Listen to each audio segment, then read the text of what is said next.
Halo teman-teman, kembali lagi bersama channel Bacarita Film. Dan sebelumnya Mimin mau meminta maaf karena akhir-akhir ini Mimin ada sedikit kendala teknis, sehingga baru bisa kembali membuat konten review. Untuk kali ini Mimin akan membahas sebuah film drama Korea yang berjudul Love Reset. Film ini menceritakan sepasang kekasih yang telah menjalin hubungan selama 6 tahun. Namun tiba-tiba hubungan mereka harus kandas hanya karena sebuah pertengkaran kecil. Bahkan karena pertengkaran tersebut, si wanita ini justru menikah dengan pria lain. Dan tentunya hal tersebut membuat mantan kekasihnya mengalami shock yang sangat berat.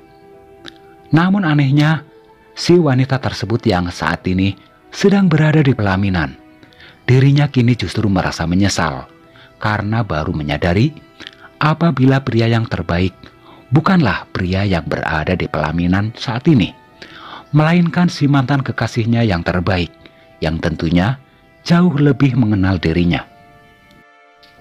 Dengan perihal tersebut, apakah pantas si wanita yang belum Mimin sebutkan namanya ini menyesali perbuatannya karena telah menikah dengan pria lain? Dan pantaskah hal ini untuk dimaafkan oleh mantan kekasihnya?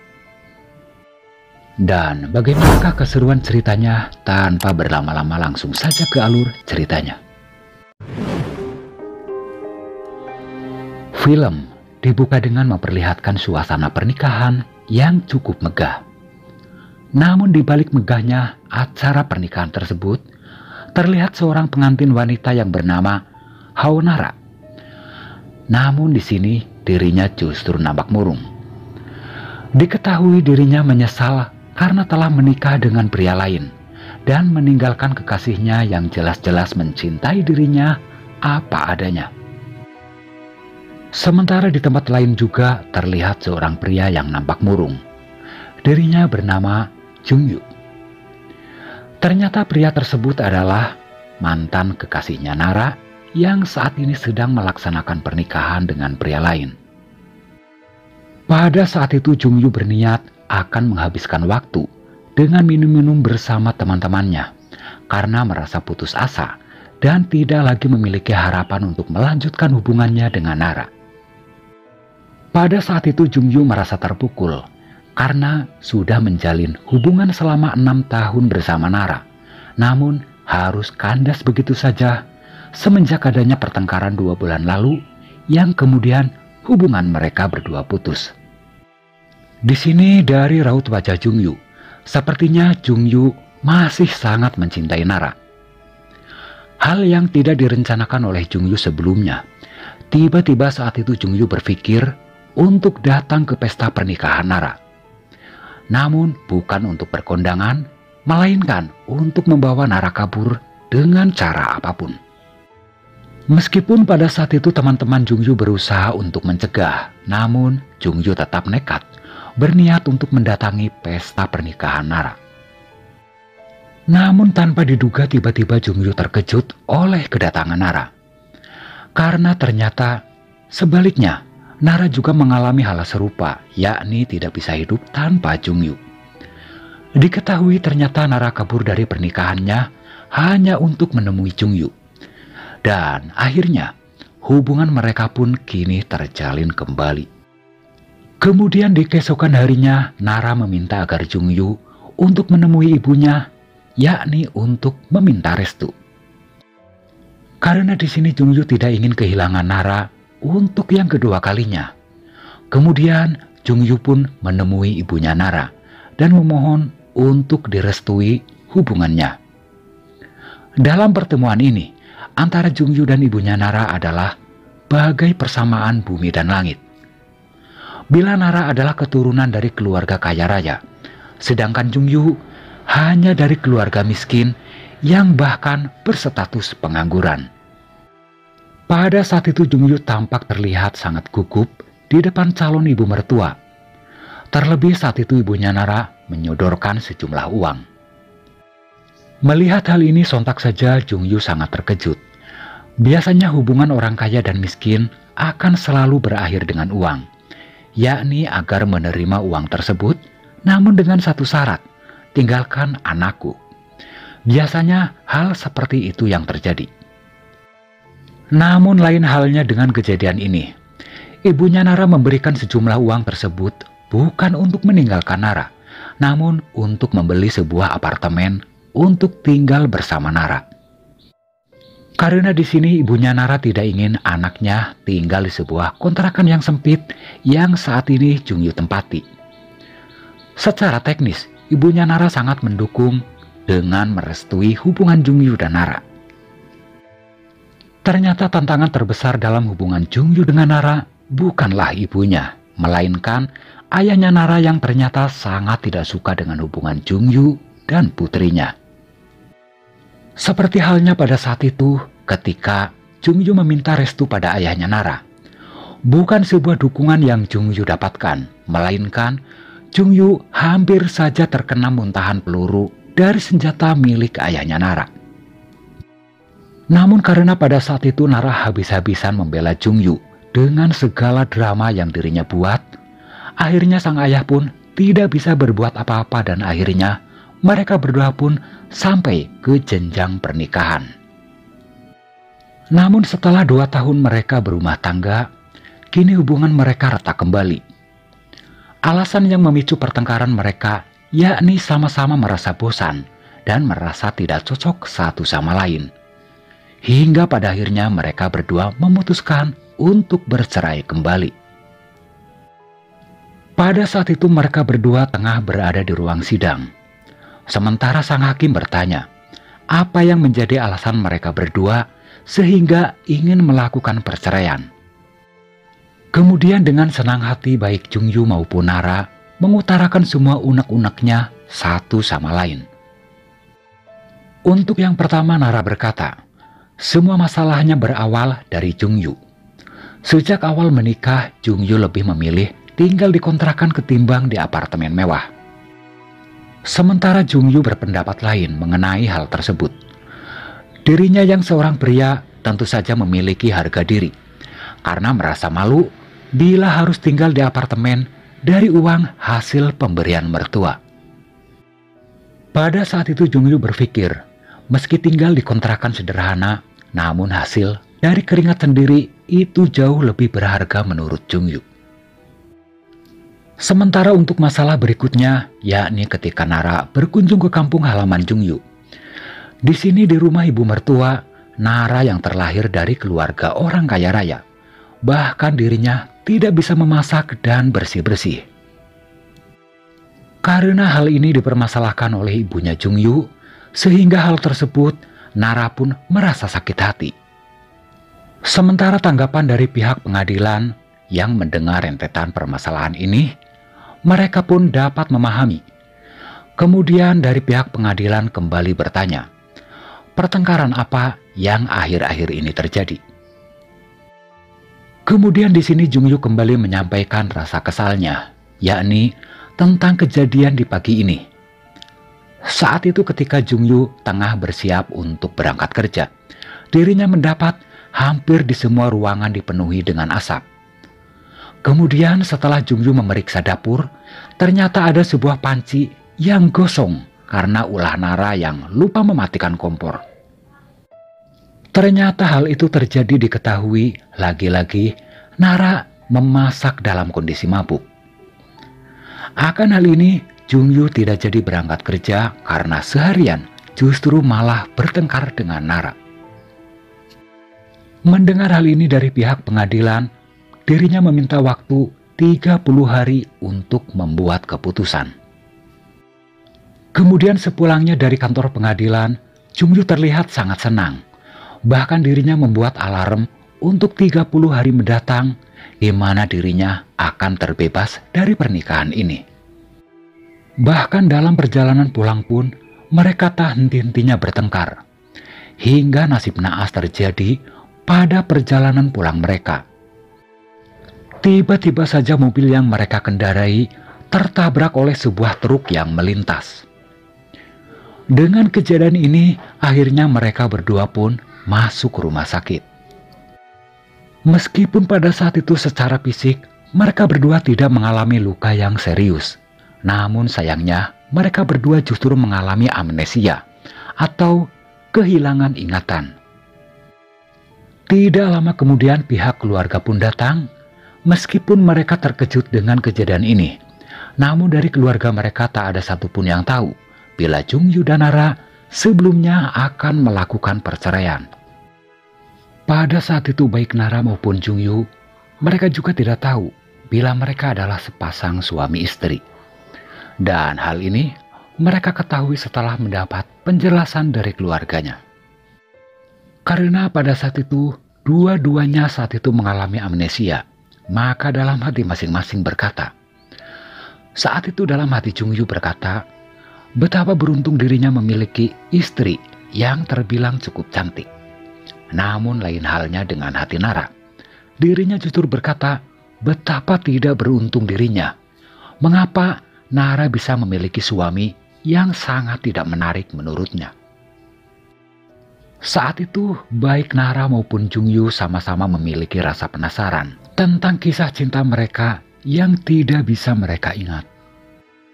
Namun setelah Jungyu memeriksa handphone miliknya, dirinya justru merasa heran dengan alarm yang dirinya setel sebelumnya. Ada apa pada 30 hari mendatang?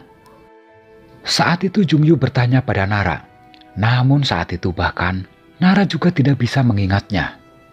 Dan selang beberapa saat, adik perempuan Jungyu ikut nimbrung. Adiknya yang sudah tahu sejak awal hubungan kakaknya, dirinya pun berkata bila itu adalah alarm peringatan perihal perceraian mereka.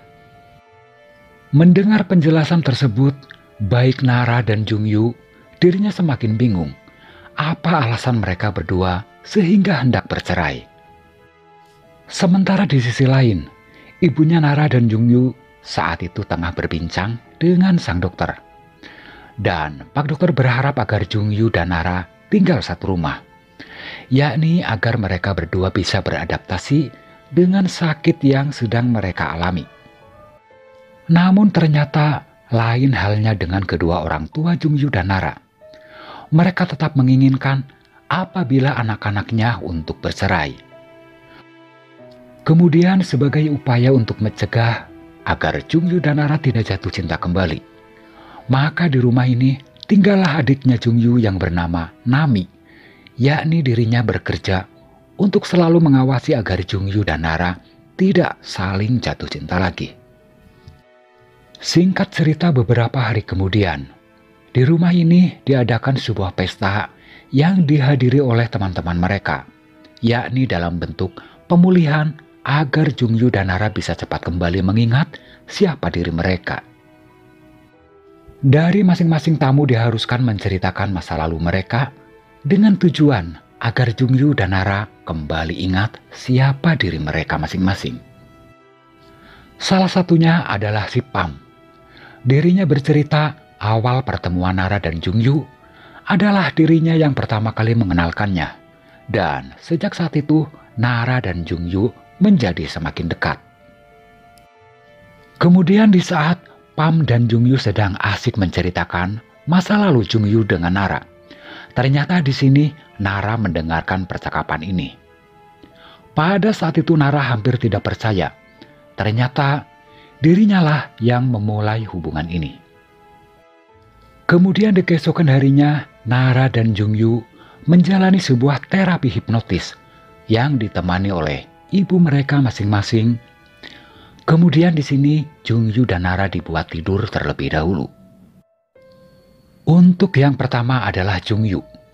Kemudian di alam bawah sadarnya Jungyu, atau lebih tepatnya seperti mimpi, di sini Jungyu melihat masa yang telah dirinya lalui, yakni ketika sebuah panci yang hampir gosong di saat Nara hendak membuat sarapan. Pada saat kejadian di dunia nyata, saat itu Jungyu sangat marah pada Nara karena dianggap lalai dalam memasak. Namun di alam bawah sadar, di sini Jungyu justru melihat betapa tulusnya Nara ketika membuat sarapan untuk dirinya. Kemudian setelah terapi selesai, dokter meminta agar Jungyu dan Nara saling meminta maaf. Sementara kedua ibu mereka yang melihat hal ini, mereka pun merasa terharu dengan yang baru saja terjadi pada Nara dan Jungyu. Khususnya untuk ibunya Jungyu yang terlihat ikhlas andaikan anaknya bersatu kembali. Namun lain halnya dengan ibunya Nara yang tetap masih bersikeras agar anaknya tetap bercerai dengan Jungyu. Hingga di hari berikutnya, Jungyu dan Nara masih tetap tinggal satu rumah. Saat itu suasana masih terlihat canggung dan tentu saja diawasi oleh Nami. Dan saat itu waktu terus berlalu hingga memasuki hari ke-10 menjelang ke hari perceraian. Namun di sini, di hari ke-10 menjelang perceraian, Jungyu dan Nara saat itu terlihat sudah tidak terlalu canggung dalam kebersamaannya. Hingga saat itu ada satu momen yang tidak mereka sengaja. Ketika saat itu Jungyu sedang mandi dan kebetulan Nara juga akan melakukan buang air besar. Tentu saja di sini mereka berdua saling menatap satu sama lain yang sama-sama tidak mengenakan busana. Dengan kejadian ini tentu saja membuat mereka berdua pun menjadi salah tingkah. Kemudian di hari berikutnya, Jungyu melihat Nara yang sedang memakan buah stroberi. Hal ini ternyata sedikit mengingatkan pada masa lalu di mana dirinya pernah bercinta dengan Nara sambil memakan buah stroberi. Dengan perihal tersebut, Jungyu dan Nara kembali mendatangi dokter dan menceritakan ingatannya yang sedikit berangsur-angsur pulih. Kemudian di sini sang dokter tentu saja menyarankan agar baik Nara maupun Jungyu terus menggali ingatannya yang telah hilang. Bahkan sang dokter juga menyarankan agar Jungyu dan Nara sering-seringlah bercinta untuk memulihkan ingatannya. Toh mereka berdua masih berstatus suami istri. Meskipun di hadapan dokter mereka berdua tampak malu-malu untuk mengakuinya, namun sepulangnya mereka berdua, tiba-tiba mereka pun memiliki sebuah rencana. Saat itu baik Nara maupun Jungyu, mereka berdua sadar bila di rumah tidak hanya mereka berdua yang tinggal, melainkan ada Nami yang selalu mengawasi mereka berdua. Karena tugas Nami di sini adalah menjaga mereka agar tidak saling jatuh cinta kembali. Untuk mengelabui Nami, di sini diam-diam mereka berdua berpura-pura akan pergi dengan alasan masing-masing, yang padahal mereka berdua melakukan pertemuan di tempat lain, yakni untuk berkencan. Dalam pertemuan ini mereka berdua terlihat semakin dekat saja dan sama-sama berusaha mencari tahu mengapa mereka berdua bisa menikah kemudian hendak bercerai pula. Namun sayangnya mereka berdua tidak mendapatkan jawabannya. Kemudian sepulangnya mereka berdua di bawah hujan yang rintik-rintik. Saat itu ketika payung Nara terbawa angin, sontak saja Jungyu langsung memayungi Nara. Dengan kejadian tersebut di sini, Nara kembali mengingat masa lalu, di mana momen ini ternyata pernah terjadi pada mereka. Kemudian secara refleks, tiba-tiba saja Nara melakukan sentuhan fisik yang membuat Jungyu terkejut. Namun selang beberapa saat kemudian, Nara juga merasa terkejut mengapa dirinya mendadak tiba-tiba lancang. Setelah kejadian ini mereka berdua tidak langsung pulang, melainkan mereka pun berkunjung ke salah satu bar milik temannya yang bernama Kibe. Kemudian di sini Kibe juga bercerita tentang perjalanan hidupnya. Antara lain dirinya juga pernah mengalami 2 kali bercerai dengan istrinya, namun akhirnya tetap kembali dan kembali lagi hidup bersama dengan istrinya kembali. Di sini Kibe menegaskan, sebenarnya perceraian adalah tindakan yang sia-sia, khususnya untuk pasangan Nara dan Jungyu. Mendengar hal ini baik Nara maupun Jungyu seperti termotivasi oleh kata-kata Kibe. Akhirnya Jungyu dan Nara pun lupa dengan tanggal perceraian mereka, yang kemudian mereka berdua pun bercinta di tempat itu, yang membuat teman-temannya merasa malu dan memaksanya untuk keluar. Kemudian di keesokan harinya di rumah, saat itu Nami yang saat itu sendirian.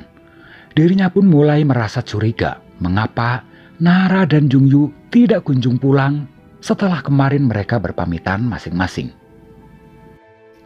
Kemudian di sini Nami mencoba untuk melaporkan pada ibunya melalui telepon.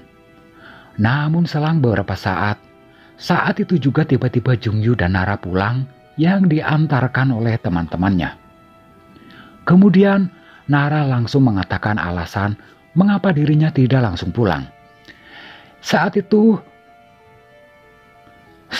Nara mengaku bahwa dirinya menginap di rumah temannya yang sedang mengadakan pesta. Pada saat itu Nara terpaksa berbohong agar kejadian ini tidak membuat Nami curiga. Singkat cerita, hari demi hari telah berlalu dan semakin dekat dengan tanggal perceraian. Namun di sini baik Nara maupun Jungyu justru semakin dekat saja. Seperti halnya pada saat itu, karena saking dekatnya, bahkan mereka berdua berani melakukan untuk tidur bersama di rumah. Dan tentu saja di saat Nami sedang tidak ada di rumah. Namun seperti pepatah yang berkata, sepandai-pandainya tupai melompat akan terjatuh juga. Saat itu Nami yang baru saja pulang, dirinya justru memergoki kakaknya yang sedang melakukan tidur bersama. Dan tentu saja Nami pun langsung mengadukan hal ini pada ibunya. Sementara Jungyu yang saat itu berniat untuk mencegah, dirinya justru terpeleset dengan keras. Namun sejatuhnya Jungyu, dirinya justru mendadak pulih ingatan yang sebelumnya hilang. Sementara ibunya Nara yang mendengar aduan dari Nami, tentu saja dirinya tidak ingin anaknya jatuh hati kembali pada Jungyu. Dan kemudian dirinya pun bersikeras agar perceraian tetap harus dilaksanakan di hari yang sudah ditentukan. Kemudian di malam harinya secara diam-diam Nara berusaha untuk menemui Jungyu. Di sini Nara bertanya pada Jungyu tentang ingatan yang sudah kembali. Kemudian di sini Nara bertanya mengapa dari tatapan Jungyu terlihat betapa Jungyu seperti membenci dirinya. Kemudian di sini secara sadar Jungyu berkata, "Ya, ingatanku memang sudah kembali dan begitu juga dengan perceraian kita. Itu tetap harus dilaksanakan karena perceraian ini akan baik untuk kita." Begitulah kata-kata dari Jungyu. Mendengar hal ini, Nara juga tidak bisa berbuat apa-apa karena Nara juga tidak tahu apa yang dirinya lakukan pada Jungyu di masa lalu. Dan juga kebetulan tanggal perceraian yang memang sudah tiba. Akhirnya Nara juga sepakat untuk bercerai dengan Jungyu sesuai dengan yang ibunya minta. Dan singkat cerita, setelah pengadilan memutuskan, kini mereka berdua pun sudah resmi bercerai. Namun apa yang terjadi setelah mereka berdua bercerai?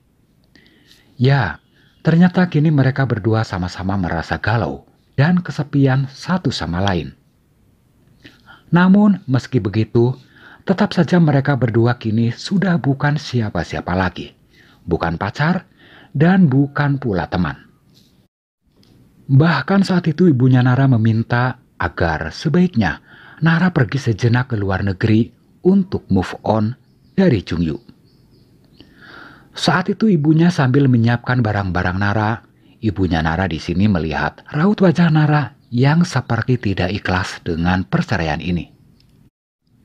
Tentu saja hal ini pun membuat ibunya merasa bingung. Apakah dirinya telah bersalah pada Nara dengan keputusan yang sudah meminta agar bercerai dengan Jungyu.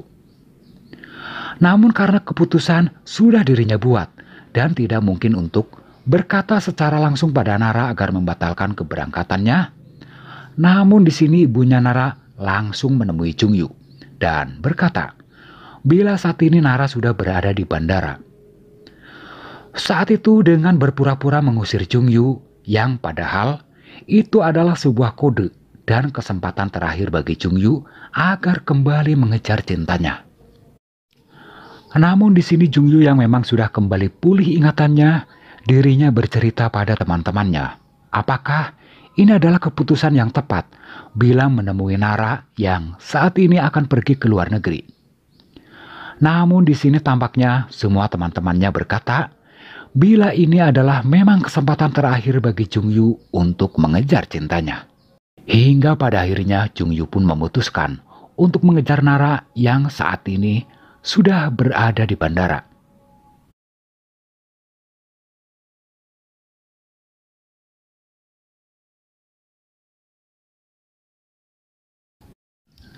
Singkat cerita, sesampainya Jungyu di bandara, dirinya pun bertemu dengan Nara, yang kemudian Jungyu langsung menyampaikan rasa penyesalan dirinya karena sudah berusaha menceraikan Nara.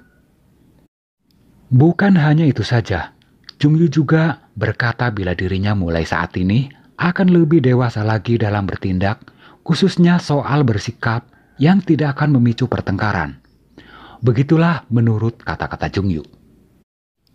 Namun setelah Jungyu menjelaskan panjang kali lebar terkait rasa penyesalan dirinya, tiba-tiba saja Nara membuka handsetnya. Dan ternyata sejak awal Nara tidak mendengar semua kata-kata Jungyu. Dan alhasil Nara pun berpamitan yang kemudian pergi meninggalkan Jungyu dan melanjutkan perjalanannya untuk pergi ke luar negeri. Sementara Jungyu, dirinya pun tidak lagi bisa berbuat apa-apa dan berpikir mungkin ini memang adalah jalan terbaik untuk berpisah dengan Nara. Meskipun begitu, Jungyu tidak menyangka apabila hubungannya harus berakhir sampai di sini. Namun sebelum Jungyu jauh melangkah berpisah dengan Nara, tiba-tiba seseorang memanggil dengan lembut dari belakang. Dan rupanya itu adalah Nara yang ternyata dirinya berubah pikiran, yakni Nara juga telah memutuskan untuk tidak jadi pergi ke luar negeri. Kemudian di sini Nara juga berkata, bila dirinya sebenarnya merasa bingung karena ingatan Jungyu yang telah kembali sedangkan dirinya masih dalam tahap kehilangan ingatan. Namun meski begitu, Nara tetap memutuskan untuk kembali menjalin hubungan dengan Jungyu. Namun, Nara meminta waktu selama 3 bulan untuk mempertimbangkannya, yakni untuk menikah kembali dengan Jungyu. Sementara bagi Jungyu, waktu tersebut sangatlah cukup untuk kembali menaklukkan hati Nara. Di sini, Jungyu pun sangat senang mendengarnya. Dan cerita pun berakhir sampai di sini. Sebelum berpamitan, Mimin mau kembali mengingatkan khususnya buat teman-teman yang belum menekan tombol subscribe agar menekannya terlebih dahulu, biar Mimin lebih bersemangat lagi dalam membuat review-review berikutnya.